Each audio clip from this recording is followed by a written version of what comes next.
What's up, everybody? You're listening to the Hustle and Flowchart podcast with your boys, Mount Wolf and Joe Fear. Check it. Good morning, Vietnam. Wow. I assume somebody in Vietnam's listening. Probably. Hey, Vietnam.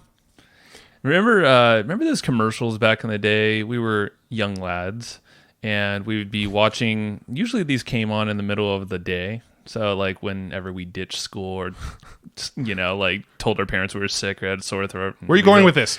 Basically, remember these commercials, the inventor commercials? Yes, I do. The wheel and the caveman. And those are still on to this day. Dear God. Do they look the same, like how dated they were? And probably. I don't remember them back in the day. I just know Same they're animation. still recently on where they're like teaching you, like, pay us X amount of money and we'll show you how to get your invention made. That's all I knew of what inventions and inventors are. Yeah. Is that thing. Like, and we had some other friends that have done, like, have created products, done Kickstarters and all that fun stuff. But that's not what Bobo is doing. No. And by the way, this is the Hustle and Flowchart podcast that you're listening to.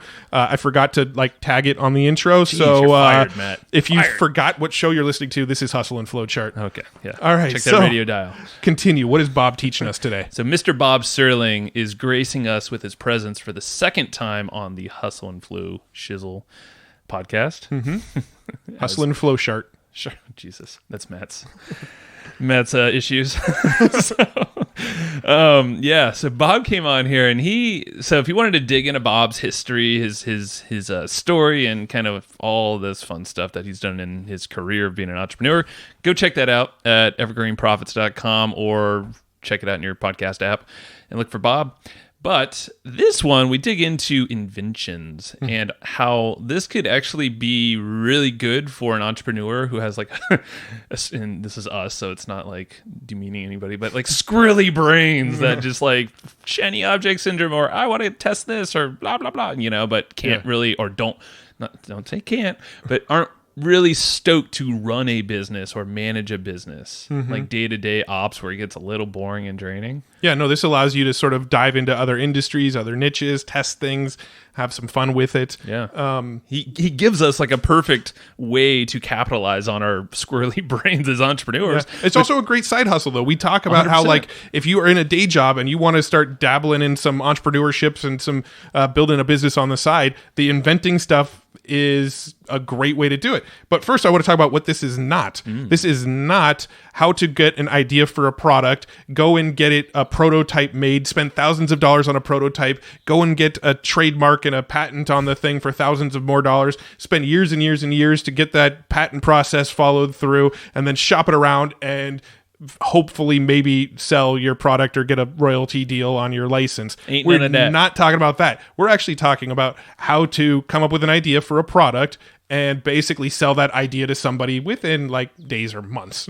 Yeah. In the way, when I was listening to Bob, so Bob's got so much history when it comes to inventing all sorts of different products, all the way from insurance plans and products, skateboards and kids' toys. He's worked with guys like Tony Hawk and all these big companies.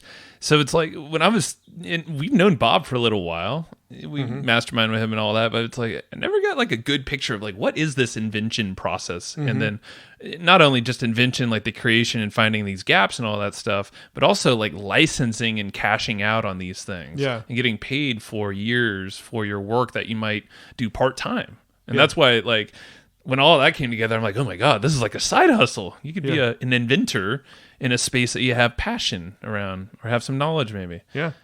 So it's it was really cool, and I think it's just a good use of if you feel like you have some creative stuff going on and you want to bring a product to market. This is a good way where you don't have to do all that. Yeah, and expensive stuff. We're gonna talk about how to do it all, how to find the potential people to buy or to license and pay you royalties, and how to structure the royalty deals and how much you can make off the royalty deals. I mean, we really, really dive in deep on it. And there's a lot of info, a lot of stuff that you need to understand in this one, a lot of stuff that you're probably going to want to take notes on. You're probably going to want to hurt your hand, and, it's going to really hurt after you like scribble all these bullet points because, Bob just rattles them off fast, But we got your back. Yeah, we took notes for you. Actually, Steven took notes. Thank you, Steven.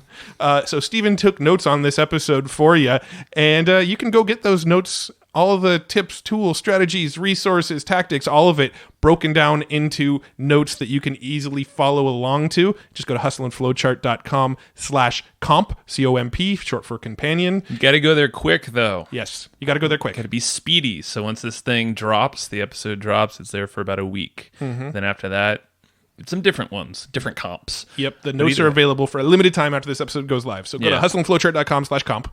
hustleandflowchart.com/comp. And get those, because they're going to go away. You can still get them, but they're going to go away. Well, you'll get other free companions, but they'll be not for this show if you're after a week. Right. Yeah. So go there's get them. ways to get them. Yes. Go get them. Go get them. Let's go talk to Bob.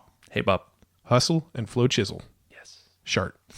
Everything. Bob, you're back. I am back with you guys. Yeah, man. Round 2. Is it round 2 or 3? No, this is round 2. We just talk a lot, so I feel It's 2, or it's round 4 if you count the 2 times I interviewed you guys for my podcast. Good point. Good point. It's somewhere between 2 and 4, Yeah. depending on your math skills. Well, how you been doing? I know. I've been doing fine, and been watching all the activity on your guys' end. Things are just blowing up for you. That's great. Yeah, I know. It's, and occasionally we'll also exchange some bird pictures, So business is great. Yeah, that's good. But, we're really focused on the birds, right? Absolutely. And you got to be, this is breeding season, and you get all that activity. Right. Yeah. Let's talk birds. No. You would love that. I think I would too, but Matt would be like, okay, you guys can have fun. I look photography. I've just never been like the bird photographer. I could see eventually maybe getting into it. Yeah. Yeah. Well, it's funny because I always said, well, I don't care much about landscapes, but I saw these pictures of this woman. I belong to the Sierra Club's photo group, and there's a woman in the group, and she shoots night sky landscapes, and she just had a picture of the Milky Way over the desert in Anza Borrego, which is our local desert here in San Diego. And it was so amazing. I started thinking, wow, that's something I'd like to learn. Yeah. Those are what, long exposure? That's open my favorite. Oh, actually, that's a short exposure. You only use a long exposure if you want to get that star motion where they show the streaks. I love that. Yeah, I mean that's what I love. I love night photography. Specifically, I like urban landscape night photography. That's like my favorite.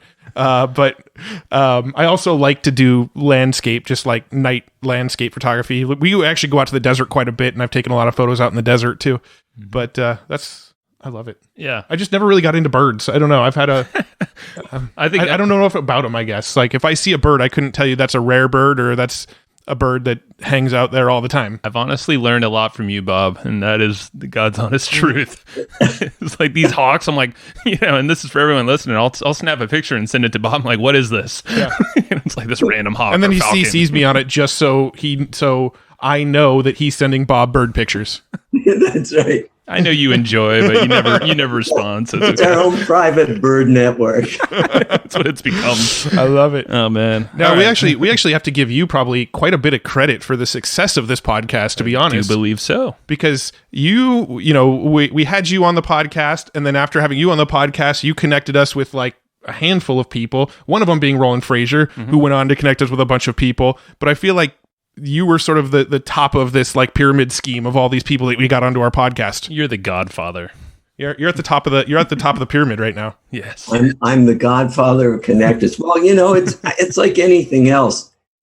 When you meet people and they're doing something and it's really good. I hate to do this, but I'm going to be serious for a second. And it's really good and it's really quality and it's different. You want to share that with people, and I'm a fossil now. I've been around for ages and I have a lot of connections. And so I just asked you guys, these people, and those you didn't, I connected you with because I really like what you guys do a lot. And in turn, you guys connected me with some good people too. So it's difficult to connect you with those because you know everybody, but we're like, we'll try our best. Promise.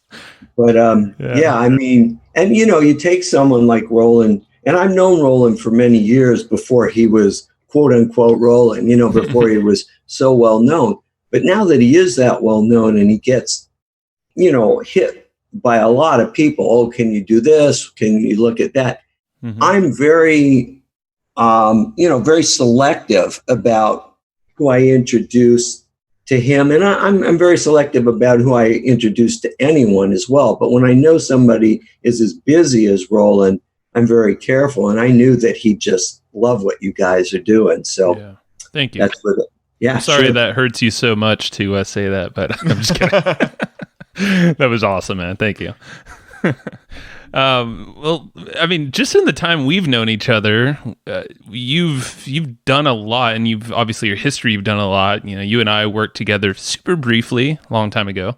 Yeah, that's right. Yeah, on doing some design work on PDF stuff. I forget the exact project. Yeah. You had designed a PDF for one of my licensing programs on licensing intellectual property. That's what it was. So that's perfect segue into this whole conversation of licensing and inventing and stuff. Yeah, if anybody's listening into this and they're looking for the backstory and how Bob got into what he's doing now, we'll link you to episode 1 where we dive pretty deep into that one. And this one, I want to just kind of jump in and get right into the cool stuff that you're working on. Yeah. Yeah. Great. So things have changed probably since the last time we chatted, on the podcast. Now kind of with the focus, or back into the focus of inventing, more or less. Yeah, I mean, inventing is one form of licensing, and I am focusing more on it for a couple of reasons. One, because I really enjoy it, and two, because it's massive. There's a lot of money in it, and it's easy to do. It doesn't take any real training. So I really enjoy it, and I think it's also just the perfect fit for any entrepreneur or business owner. Yeah. So where do we start with this topic? Like if somebody's thinking about doing inventing, or they have an idea just in their mind, maybe they haven't prototyped, they haven't done anything yet. Maybe they just got this idea, something that if this was in the world, this would be really cool. What do they do with that idea? Where's the starting point? Okay, so let's talk about that in a minute. Let's start, though, for people who may not have ideas, but have great skills and don't necessarily know it. So let me just set the stage a little. Right now, just in the United States, major corporations pay outside inventors or product developers, and it's the same title. Usually when you work in it professionally, you call yourself a product developer, because an inventor sounds like a guy who lives in his parents' basement. But major corporations pay $14.3 billion in royalties to outside inventors. Wow. And a lot of people don't know that. In fact, they award a lot of money. They hold contests to find new product ideas. And a lot of those contests, nobody enters because they don't think they can do it. But the truth is, anybody can. Everything I've ever invented for a bunch of different markets, from toys to software to insurance products, I never had any previous experience in those markets. But what I had were the two skills that every entrepreneur has, which is the ability to solve problems and the ability to spot opportunities, and a lot of times opportunities that other people overlook. So that's why I always say that it's the ideal side business for any entrepreneur or business person, because it doesn't take long. It can easily be done part-time, a few hours a week.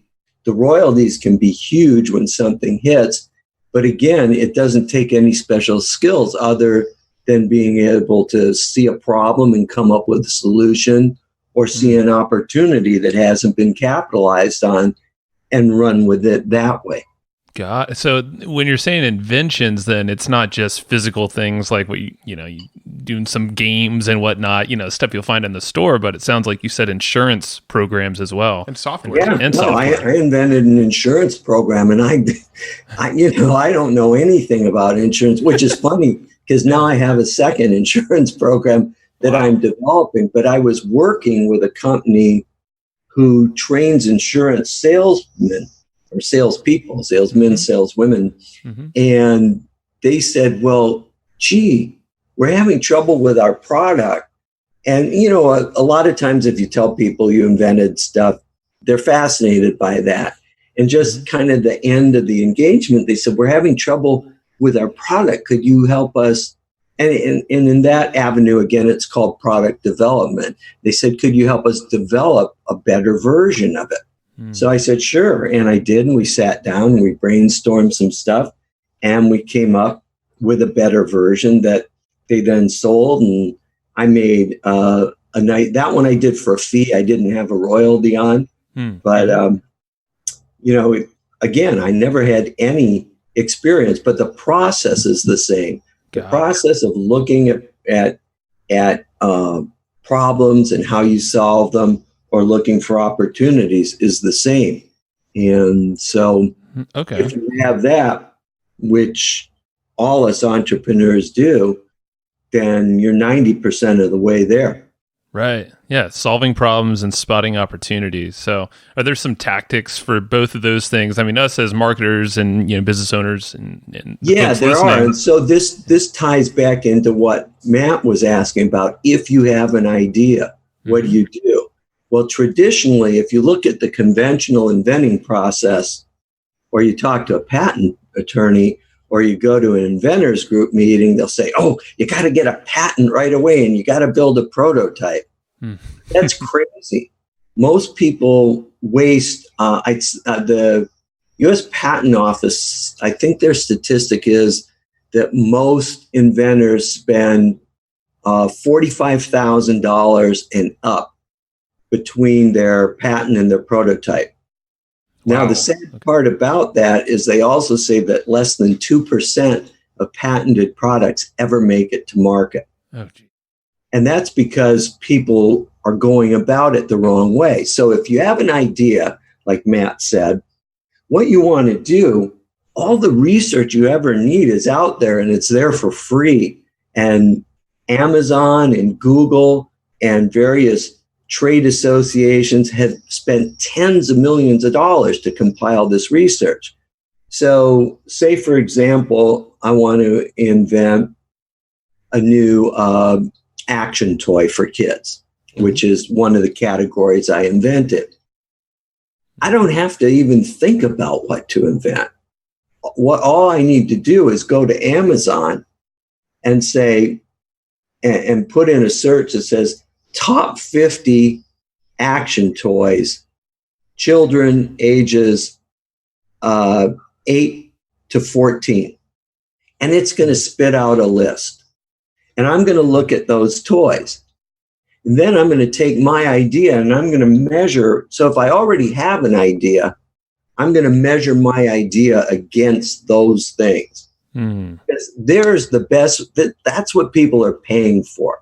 Wow. I don't see something that's even remotely close to what my idea is, then I'm swimming upstream and I'm going to waste a lot of money. But if I see something even similar, or some feature of something out there that I can adapt to my idea, then I've got something good going for me. Now, that is if you already have an idea. But my approach is I don't go in with an idea of a specific toy. I go in with an idea for a market. So again, I'll say, okay, well, I want to do an action toy for kids, or I want to do an educational toy, or I want to do a game. Whatever it is, I'm going to go to Amazon and Google, and Google Shopping especially, and put in best-selling action toys, kids ages 8 to 14, or whatever that range is. It's going to put all those things there. It's going to show me everything. Now, here's what's cool. And this is why companies are always looking for things. Whenever you have any product, it doesn't matter what it is, you're never really buying. It's never static. It's always going to be improved. I mean, look at the iPhone. They come out with a new iPhone, every 18 months? Something like that, yeah. Or look at almost any product that you buy, but mundane things. Look at your barbecue. Well, next year there's going to be a new model of that barbecue. And 2 years after that, a new model as technology changes. And, all of a sudden there's going to be Bluetooth controlled temperature gauges and stuff. Yeah. So when I go out and I find the top 50 best-selling toys in the category I'm looking for, I'm then going to probably look at the top 5 and I'm going to say, what can I add to this?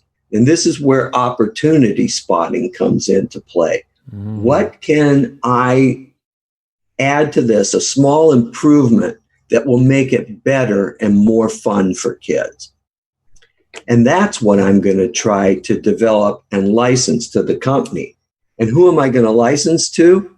I'm going to license it back to the company that's selling $60 million a year worth of that, or their nearest competitor. Okay. That makes sense. And it makes it a lot easier. So I've rambled on for quite a while. Yeah. So I'm curious. So, I mean, I guess this is probably where you're going to go next anyway, but I'm kind of curious. So you let's say you find this action toy and you have an idea to improve it.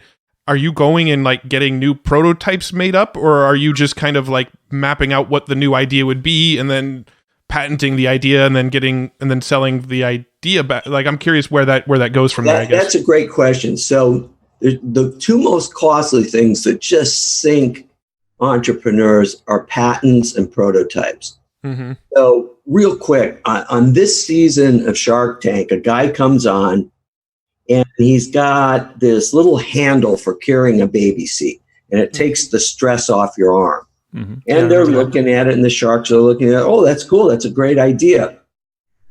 And they say, okay, so how many have you sold? And he said, well, we've sold, I don't know what it was, like $30,000 worth.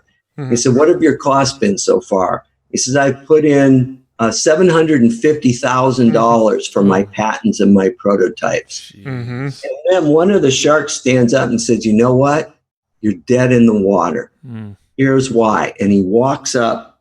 It was Robert Herkovic, who he and his wife recently had twins. He walks up and he takes the baby seat without the device, picks it up. He strings his arm through it and picks it up. He says, this is how our pediatrician showed us to pick up the seat that solves the problem you're trying to solve, and we don't have to pay anything. And within seconds, it was like dominoes falling. Every shark said, I'm out, I'm out, I'm out, I'm out. Yeah. But the point is, he spent $750,000 on that. And he was out that. So when you develop based around something where there's a true need to improve it, and when I mean true need, I'm saying that the company wants improved versions of that. Number one, you don't have to patent, because for one thing, probably 40% of all products are not patented. Mm-hmm. So you can always check that. If it's not patented, you don't need to patent it. Secondly, they hold the patent. So there's nothing for you to patent. True. And then in terms of what you develop, that one's a little harder to answer, Matt. It depends. If you want to prove that what you're going to do will work. If it's obvious, all you need is a professional sketch that shows that shows their product, what your addition is, and has little call outs as to how it works. 90% of the time, that's what I use. Wow. If it's more complicated, then I'll actually buy their product, say it's a kid's toy, and whatever my enhancements are, I'll find on other products that are similar, and I'll take a Dremel and cut them up, and a hot glue gun and glue it together. So for under $100, I can make a demonstration model. And then I'll add that demonstration model to the professional sketch. So the sketch shows what a much more refined version would look like than my Frankenstein version. Yeah. But especially when you're licensing something back to a company that already has that product, it's going to be easy for them to understand what you're suggesting. Gotcha. So from like a legal standpoint, then if they already own the patent on it and you kind of improve upon what they've got, what stops them from, like, if you were just to show them the sketch or show them the version that you made, what just stops them from going, okay, cool, we're just going to make that and sell it. How are you getting something out of that transaction? Okay, so first of all, most companies are honest and ethical as long as you're in the Western Hemisphere. if you're unfortunately, if you send your stuff to China to be manufactured or to the Philippines or somewhere, and you're not using a bonded agent, and this goes way, way beyond what we're talking about here today, 90% chance you're going to get ripped off. But in the Western Hemisphere, and let's talk just about the US because that's where I invent and that's where I really know. Number one, there's nothing in it for them to rip you off. They're only going to pay you a 5% royalty. If you came up with a great idea and then they steal it from you, first of all, they're going to think, wow, if Matt had one great idea for me, he may have 2 or 3 more down the line. So they're happy to pay you that 5% royalty. You gotcha. True. Yeah. Okay, so that's the one thing. But you're also legally protected because you have a paper trail or an electronic trail of emails and the documents you sent that show that you're the originator of that idea and that you showed them that idea. If they then take that idea to market without you, and you've got this email and text communications back and forth, it's easy to prove that you were the originator. And when you do that, they pay what's called treble damages, which is 300% of the money they made on it. Oh my God. Wow. Do they want to risk 300% or do they want to pay you your 5%? Yeah, that makes sense. Interesting. I've actually been in scenarios before. This is more in like the software space and stuff where I've seen somebody's software. I've contacted them. I've told them, hey, here's a cool feature that I think you should add to it. I know this is not totally apples to apples, but I've told them, here's a cool feature that I think you should add to it. And then they would say, cool, thanks. We're probably going to add that in. 2 weeks later, that feature's in there. And I say, hey, so you added that feature based on my advice. And they say, no, we were planning on doing that anyway. Well, yeah, that's why the way you would approach them is say, hey, I've been using your software for 4 years. I program myself. I've been a developer. I have a couple ideas I haven't seen you do that I think will be really beneficial for you. Are you willing to discuss them under a confidentiality agreement? And because software is different, you need a confidentiality agreement with software. Yeah, because with software, it is pretty easy for them to say, cool, that's a great idea. We were planning on adding that anyway, and then just kind of cutting you out of the mix. Yeah, and it depends on the size of the company, too. If you're working with a mega corporation, let's say you came up with some addition to QuickBooks, and they're not going to cheat you. But the local software company that's doing $500,000 a year, they're not paying their bills as easily. They may be a little prone to take advantage, but and that's why the short explanation is you want to tell them you have an idea and then present it under a confidentiality agreement. Yeah, to just make sure you're good there. So what because obviously, now you have some good relationships built in a network around these potential companies you license this to. How does a pitch process look like for someone who is following what you're saying here? Is there a way that you approach these companies to get on the radar? So with major corporations, what you'll find is that if you go out to their website, you look for inventors relations or product acquisition. And they're all going to have that. Now, normally they want you to fill out a form. And that's what you don't want to do, because that's going to go to a low-level screener. So what you want to do instead is spend a few minutes searching LinkedIn, usually, and other places, there are other paid services where you can get people's contact information, and you want to find out. Now the cool thing is that with big companies, and any company that's looking to acquire new products, they don't hide that. They advertise it. And they'll put their contact information in their LinkedIn profile. So just about 2 weeks ago, I was looking at a new toy company who has some interesting toys, and they're probably doing about $750 million a year in sales, which is kind of a medium-sized, low-end medium-sized toy company. All I had to do was go to the LinkedIn page for their company, and I found the email, the name and email address for the head of product acquisition within about 30 seconds. If I can't find that, then I would say I would go into Google and I'd search on news for ABC Toy Company. And then that's going to bring up all their press releases. And in there, they'll almost always quote either the head of operations or the head of product acquisition or what, because when they're talking about their products and they want to roll them out and they want to get press, it's the product acquisition people that talk to the press.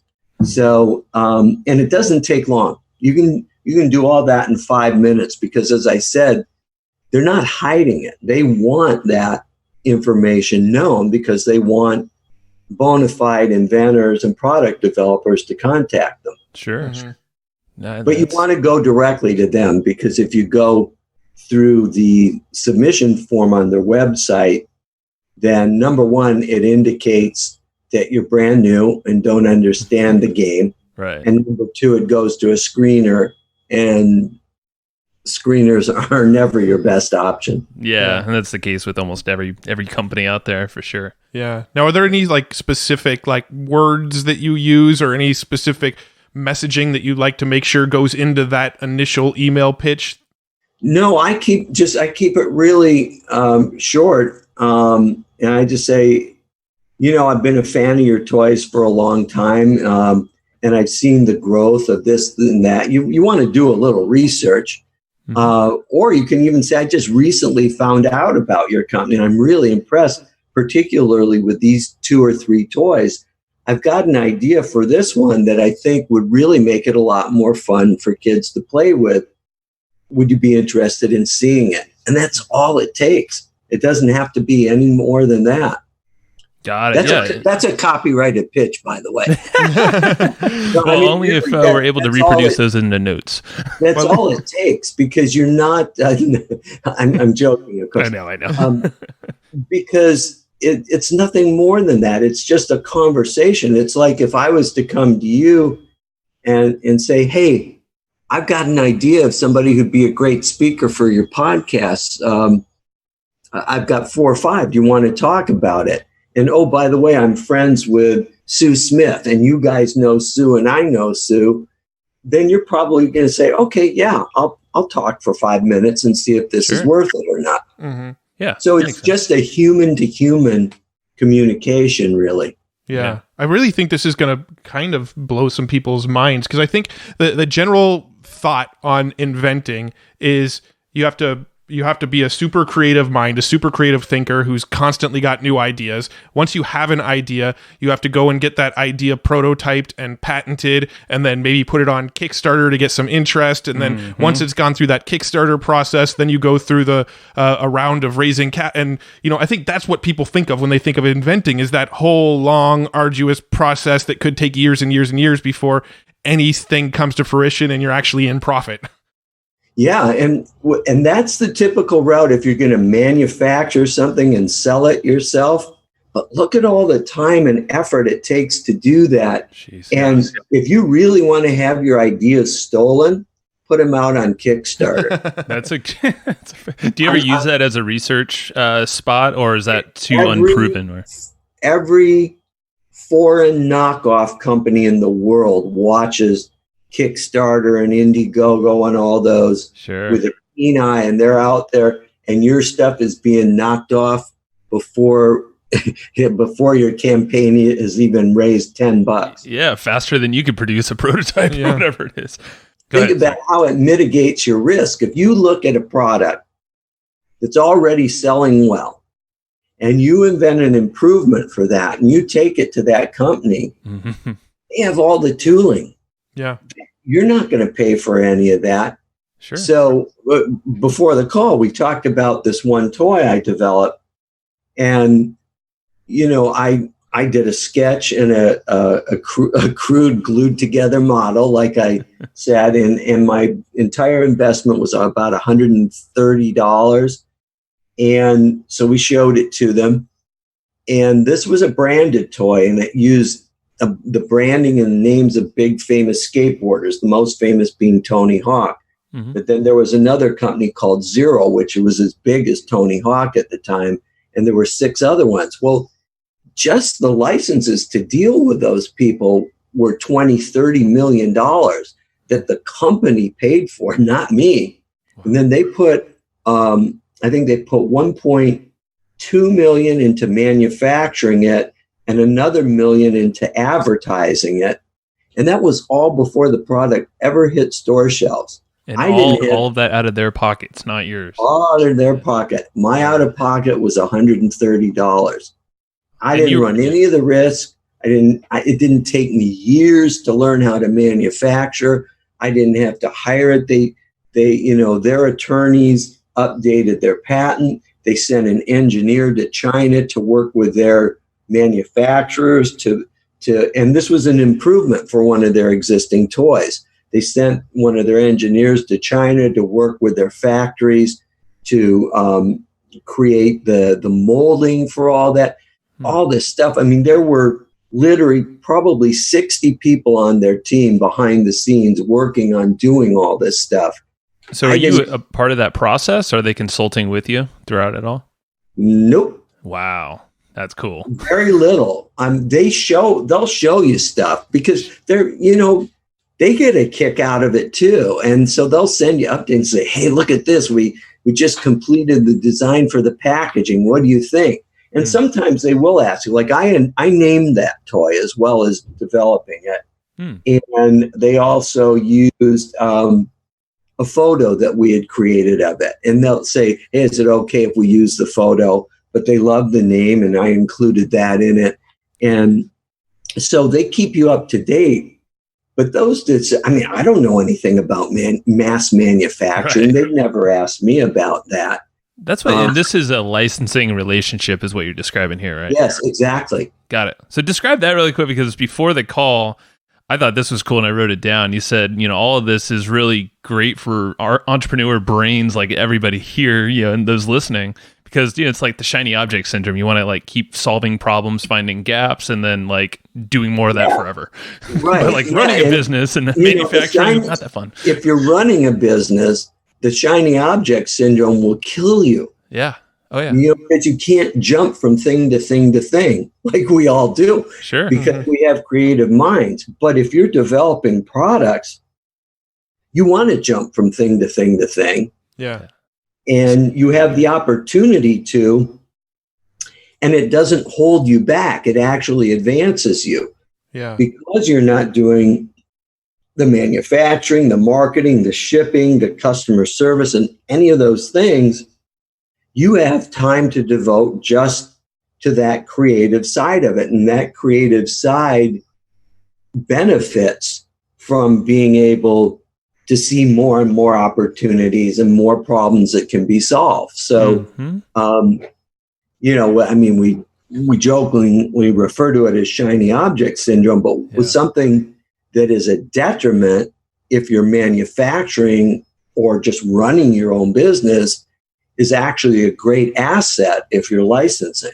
Yeah. So really that's what sounded so cool, is because you could stay in creation mode all day long. And for us entrepreneurs, typically that's the lane we want to stay in, and everything else. So licensing, should we even touch on that now, or do you want to get back in? Whatever you want to touch on. Before we go there, I'm curious real quick. Are there any specific like niches or industries that you are kind of excited about right now? I know you talked about toys and insurance. Are there any other ones that are kind of like sort of hotbeds for this kind of thing?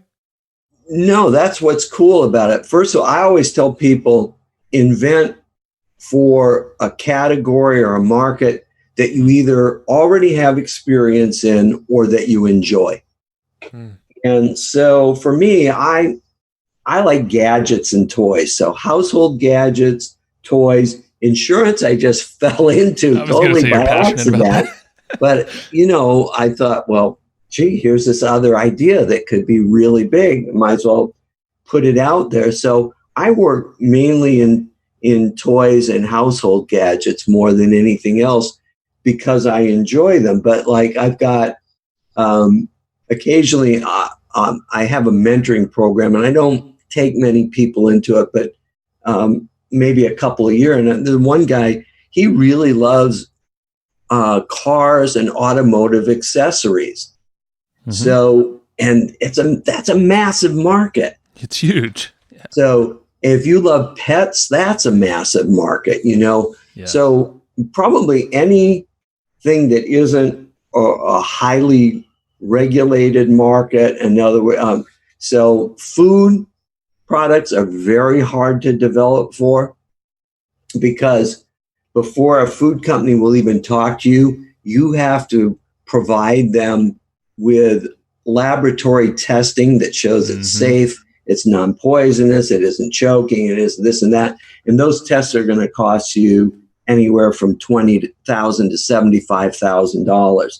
So really there are a few companies that do food development, product development, and they're very specialized and they're well-funded.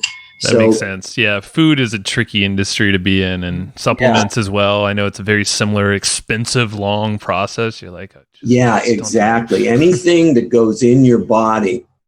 How about bird inventions, though? You're all about bird. No, you got to look at the size of the market. There we go. As I love photography and birds, it's a minuscule market. So I hear birds don't spend much.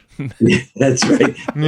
Bird doesn't spend much. That market's tiny. I mean, the real answer, and that's a great question, because it's not like there's a hot market. So apps aren't a hot market, but it might be hot to do an app for an industry that you really like, and there isn't that good an app out there, or there is a good app out there, but you see a problem that app isn't addressing. Then you send them that little email that we talked about before that Matt asked about, said, hey, I've been using Map My Run for the last 6 months and I really like it. That's one of Under Armour's apps, by the way. Right. I remember that one. Yeah. But there's a couple features I think you could add that would make it even better. And I'd love to share them with you. Do you license this type of stuff from outside developers? So you let them know right there by asking the question. So it's not, we're always interested in ideas. Just send them. You let them know you want a licensing arrangement. Right up front. Yeah. Again, I mean, people might look at apps and say, oh, it's a hot market or it's a saturated market. But that's the wrong way to look at it. You have to look at apps within the area that you're focused on, that you really enjoy working in. So when you're spotting these gaps, I'm curious, because you probably have a good eye, and everyone should be if you're dealing with the markets you're passionate with or knowledgeable about. Are there specific types of indicators or gaps that you're looking for that are just no-brainers when you look at these current products out there that you want to improve? Yeah, I mean, there's multiple levels of looking at them. The initial level is just looking and say, okay, what could I do to this? What would either make it better or make it more cool or more fun or easier to use? Okay. And sometimes things will just jump into your mind, obviously. Yeah. So knowing the market really is going to help those become a lot more obvious. Right. Then I have a proprietary process that has 37 questions. Ooh. And I'll go through those. Cool. No, I'm not saying I'll go through them here. It might take a while, but I go through them when I'm looking at a product, and those stimulate some ideas. So, what are a couple of them? Do you have them off the top of your head? Yeah. So, one that I always like to ask is, it's a pair of questions that we call good cop, bad cop. What would be the best thing we could do that would make this so much fun that every kid would want it? And what's the worst thing we could do? Now, and this is interesting. I like that. So that when you say the worst thing, well, what's the worst thing with children's toys? That they're a swallowing problem, that they could get burned, that they could get cut, that they could get maimed. Yeah. All the things we enjoyed as kids that we're not allowed to do anymore. Dang it, lead paint can't lick the paint. No. Right. So, but that really is how I developed my toy, was with that question, because I thought, well, what do young boys like? So there was this existing skateboard toy. There are these little plastic skateboards that are about 3 inches long called fingerboards, and kids slide them with their fingers, and they do tricks. Yeah, I remember those. Yeah, I had some of those. That's what I was looking at. And I thought, well, what would be the worst thing I could do? And so I immediately started to think, well, what did I like when I was a kid that kids can't do anymore? I like chemistry sets, because they came with stuff that you could set on fire, and you can make gunpowder, and it would explode, and all these things. I thought, well, the way you stop a skateboard, whether it's a toy or a real skateboard, is you drag the tail and it scrapes, and that creates friction that stops it. I thought, well, kids love fire. What if I could make something that when they dragged it would shoot off a bunch of sparks off that tail? And I started looking into it. And so the next question, one of the 37 questions, is, what is this like? And I thought, well, what is this like? What toys do that? Have you ever seen those little things that they use at birthday parties and New Year's Eve? It's got a little plunger, and you press it and the wheel spins and it shoots off sparks. Sure. Yeah. I thought, if they're doing that and they're selling that, it's got to be a cold spark that can't hurt kids. Right. I can adapt that to the tail of this toy. So those two questions, the one, I said, what's the best thing I could do? That didn't stimulate any ideas. What's the worst thing I could do? That's where the good something damaging. But then how do I take something that's damaging and fun and make it non-damaging? And that's when I said, what's it like? And that's one of the other questions. What is this like? And it doesn't have to be what it's like within your own category. Is there anything that's similar? And it doesn't even have to be a toy. It could be, a device used in some other hobby or discipline. But that's what I thought about, was those little pinwheel things that you plunge. And I knew right there, that creates a cold spark. It can't be that hard to do. Wow. And so then I went on and I got some stuff that sparked, and I bought some of these skateboards and a Dremel and some hot glue. And oh, by the way, when I said I spent $130, that included buying the Dremel and the glue. You didn't have one of those? You weren't an official inventor by that point. Yeah, I wasn't into the toy dissecting business yet.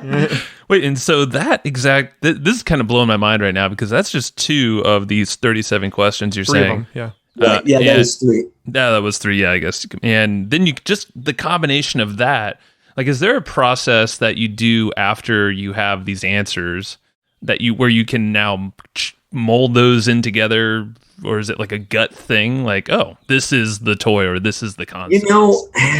It's not really a gut thing, because I had never developed a toy before. I didn't have any experience. I had no experience in the insurance industry when I developed that. But I didn't really need much beyond that, because number one, I knew that they were selling like $15 million a year worth of these skateboard toys. They were really popular, $15 or $20 million a year. And I knew that there was another toy that created a cold spark. So I didn't really have to take it beyond that. I knew I had a concept that I thought was really cool. Now I did. So I live in San Diego, close to the Encinitas YMCA, and Tony Hawk and a couple other skateboarders developed the skate park there. So I went over to the skate park and I took my little toy model over there and I showed it to the kids and they loved it. Right. And so, you know, I did a little shirt sleeve research, but I don't know. I kind of intuitively knew, just having been a boy who loved stuff that made rude noises or smoked or sparks or caught on fire or exploded, that I had something that was a good idea. So, Bob, nothing's changed, by the way. Yeah, still do all of the above. Do you still wander around the YMCA trying to give little boys free toys? Hey, you know, that sounds funny. I have to be very careful because a lot of times, you know, I'll do my initial research on Amazon, but then I go into toy stores and I walk the aisles and I want to see how people are interacting with the toys that I think are hot, if there's a lot of business.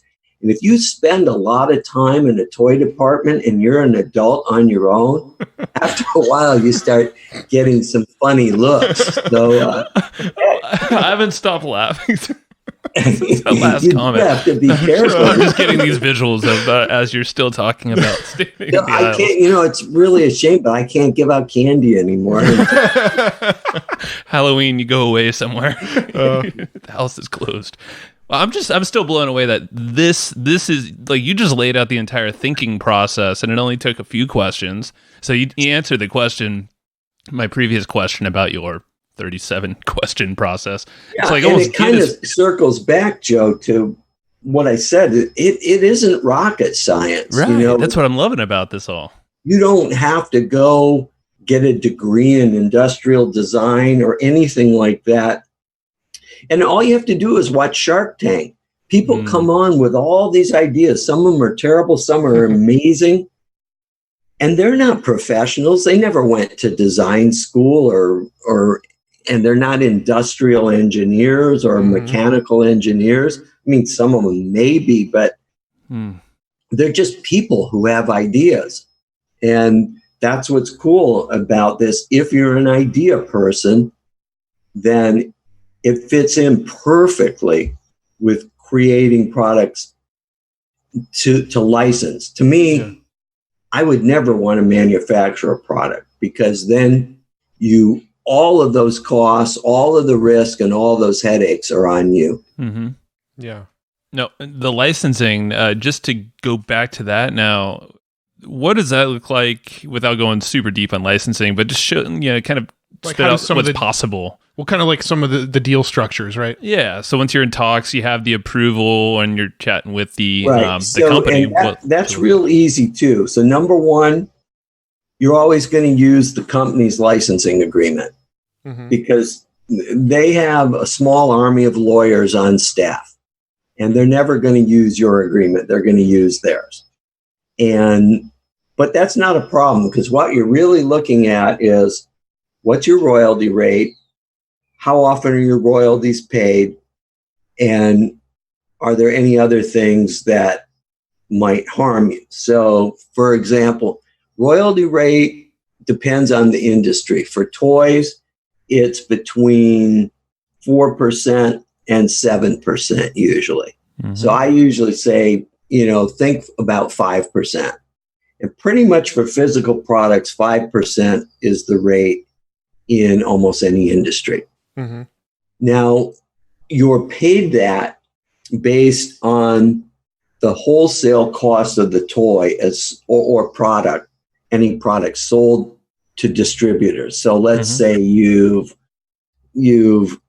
created a new oven mat or a coating for, not an oven mat, but an oven glove, a coating that makes it easier to grip stuff and not drop it. Well, and if that thing sells for $20 on the market and they sell it for $5 to the distributor, then your 5% comes off of that $5 because that's what the company gets paid. They don't get paid $20. Mm-hmm. So you get that, and you get it forever. As long as that product sells, you continue to get your royalty.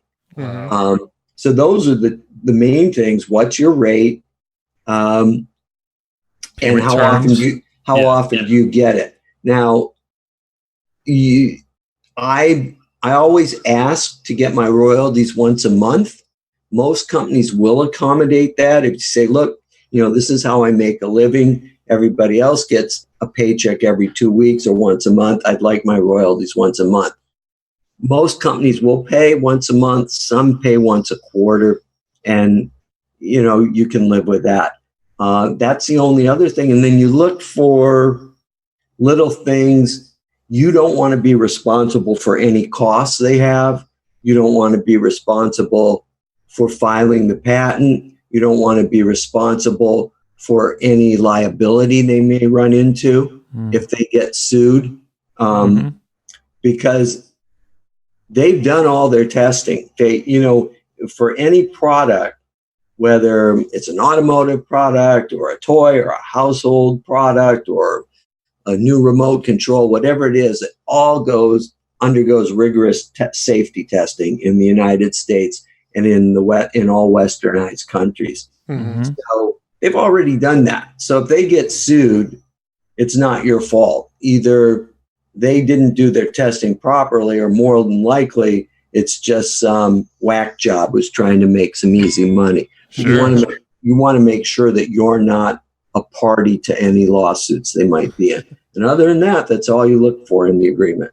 Now, do you ever know how much money is coming to you, or do you find out when the checks arrive? No, they send you a full report. Oh, you do have, there's always a clause in there that gives you the ability to review their books, have your CPA review their books.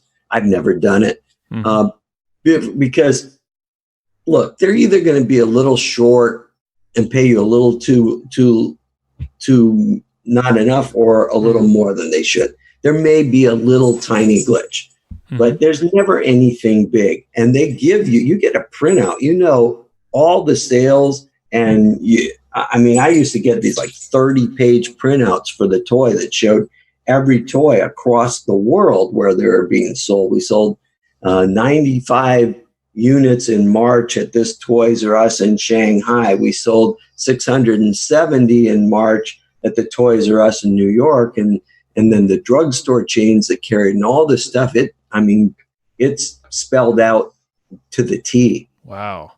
R.I.P. Toys R Us, by the way. Just shout out to them. Actually, Toys R Us may come back. Really? Oh, because of you. No. That's interesting, though. I hope there are a couple investors looking to bring it back. Ah, okay. Interesting. Well, I'm taking notes about it. I'm like, this could be like a perfect side hustle for someone listening, like someone who wants to just, maybe it's a weekend creative warrior or something, scour some of these things and whatever niche that you're interested in. And I'm curious, couple things. So would you agree that someone could do that if they side hobby? Yeah. That's how I do it. It's not like you're out there doing it 40 hours a week. You're going to do it maybe 5 hours a week, because there's only so many ideas your head can hold anyway. Yeah. And, and then you got to have your sketch develop, and that sketch, you can get it. I use either, there's some really good artists these days on Fiverr, and there's definitely good artists on Upwork. And, a sketch is a good professional sketch with call outs that show what your improvement to a product does. You can get those done for about $200. It is ideal from that standpoint, Joe, in that it really is almost a part-time, not almost, it is part-time. You could develop a big design firm and hire a bunch of designers and do it full-time, and there are ones that do it. But then you're back into that headache of running a business with a bunch of employees and And that's I'm seeing it as like a great, just an idea creation thing. Like, hey, Matt and I throw around ideas all the time for just random whatevers. Like, hey, maybe we could sketch this and hire someone, and then, using some of these outreach concepts you've laid out, that can get a licensing deal. There's, as I said earlier, companies that have no prejudice against as to how big or small you are. They realize that a great idea can come from anywhere. And, you guys know that about 3 months ago, I was approached by a company that does $5 billion a year in toy sales. Right. And they approached me about developing a board game for them. Now, I don't do board games. My brain doesn't think that way. Creating a board game is almost like writing a novel. You have to put and so you might say, well, that was an opportunity Bob missed. But I immediately said, I don't do board games, and I think I'd just waste your time. What I love is this category of toys. Do you have anything in that category? And they said, yeah, sure we do. Let me send you about 8 links. So all of a sudden, I'm now an approved developer for this huge multinational company. Awesome. By having told them no and being honest and not saying, oh, yeah, I can do that. Well, you just saved them a lot of time and yourself a lot of stress. And here's what I do. And if that fits what you do, and it just happened that it did fit. So now I've got this development contract. I'm on their list of approved developers, which is a great thing to have. Good for you. Yeah. No, I didn't know that. So I didn't know that. I guess that completed that beginning of the story. So super cool.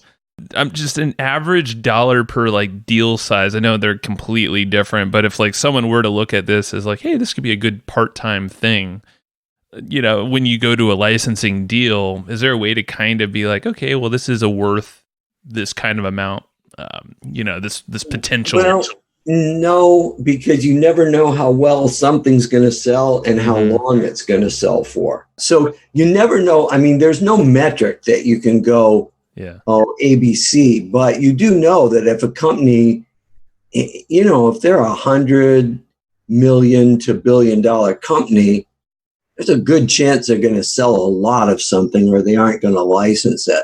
Right. So I think on the low end, $30,000, $40,000 a year, as long as your license is good. On the high end, I've made as much as $1.5 million. Got it.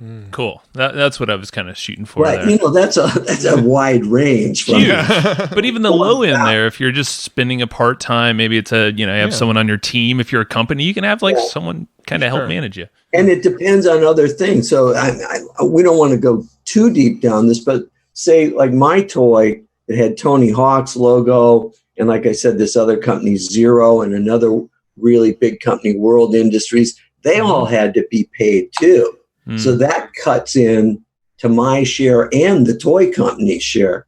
The truth is the talent, the big name brands, or, if you could get Jay-Z and Beyonce on, they're going to make a lot more money than the company or me. Yeah. Yeah, they're taking the lion's share. Yeah. So, it's going to vary, but and if a product sells really well, so something like a household gadget where it's not tied to a big name, you may actually end up making more money than something tied to a big name because the big names get so much a piece of the pie. Yep. I like that. No, thanks for laying that out, because now there's a pretty good picture of someone can kind of take what you just said here and it's like, hey, this is a great thing to just test out. And now, without further ado, to Matt's question. The loop that I opened 10 minutes ago. I know, I've been pointing to Matt like, it's your turn. Your turn now. All right, so my question was, do you hire an attorney or keep an attorney on retainer to review any of the contracts and licenses? Matt, in all seriousness, you have asked some really amazing questions today. First. There's things that I take for granted and I don't think to talk about, because I've been doing it. And what you just asked is really important.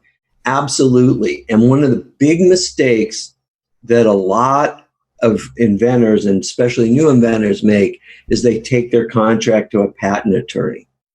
And a patent attorney doesn't understand business contracts. You want to take it to a business attorney who has experience with licensing. And they're pretty easy to find. Almost any business attorney does. Ask them specifically if they have experience with licensing. If you don't know where to find an attorney, go to the trade association for that industry. So I would go to the American Toy Association and say, can you recommend a good business attorney who understands licensing agreements for toys? They'd send me a list of 10 of them.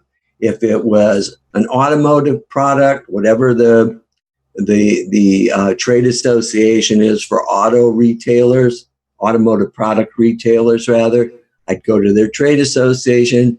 Same question. Do you know a good business attorney who's worked with licensing agreements in the automotive accessory market? We sure do. Here's 10 of them. And that's how you find them. But it's always got to be a business attorney with licensing experience, and never a patent attorney for that. And probably not LegalZoom. Yeah. Not legal. Don't stay away.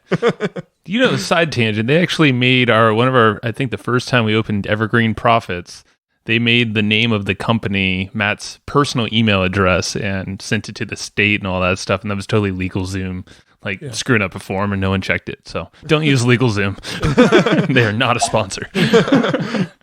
I don't think they will ever sponsor us now. Side tangent. Yeah. This is interesting. So the 37 question process that you have, is there a way to direct people to acquire this or pay you for this? I do teach workshops in it, but what I recommend that they do instead before that, and if they want to dig even deeper and see if they have a real interest in this, I have a free 5-part training program on inventing, because there are so many myths about inventing, and the conventional inventing process is just a mess. When you look at people who are spending $45,000, $50,000, $100,000 on patents and prototypes with no hope of getting that thing to market, it's because the conventional process is just horrible. So I have this little 5-part course that shows people what to look for and what to look out for, and it's called The New Rules of Inventing. And I can either give the link now, or you can just put it up in the program notes, whatever you think. Both of them, yeah. Go ahead and share it. Okay, so it's www.salesgrowthsystems.com/inventing. And you can just sign up there and get the 5-part course over 5 days.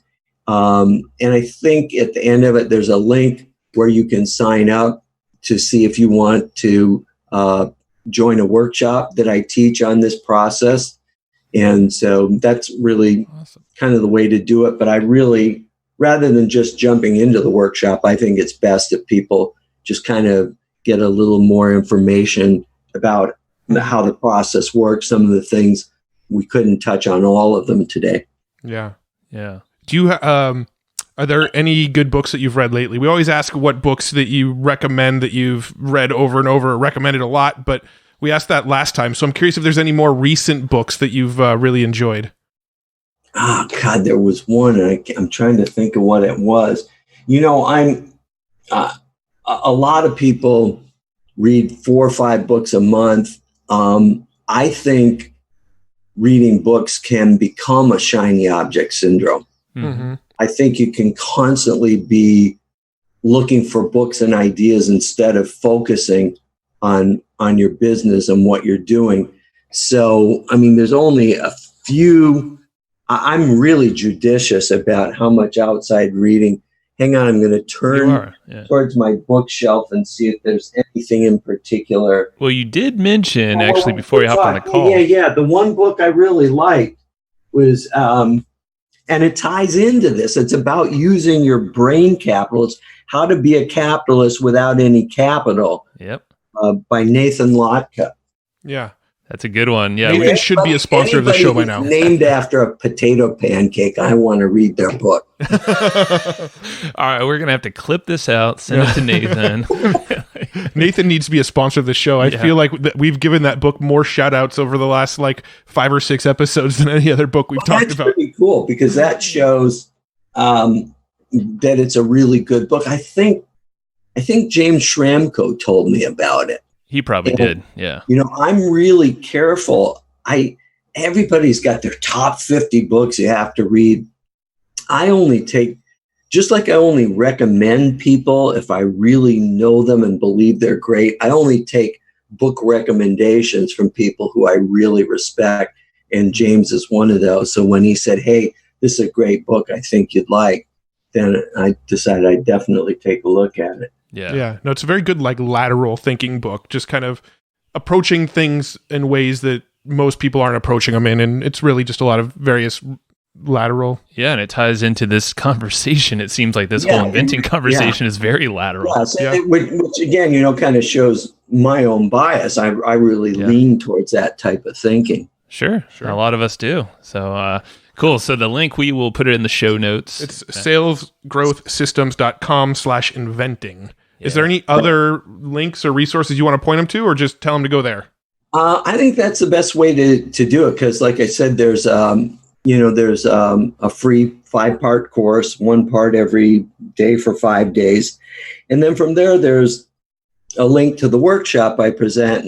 And those are really the only things I have, because for the most part, I'm trying to spend time really inventing stuff rather than just, talking about it. So I don't have zillions of resources on it.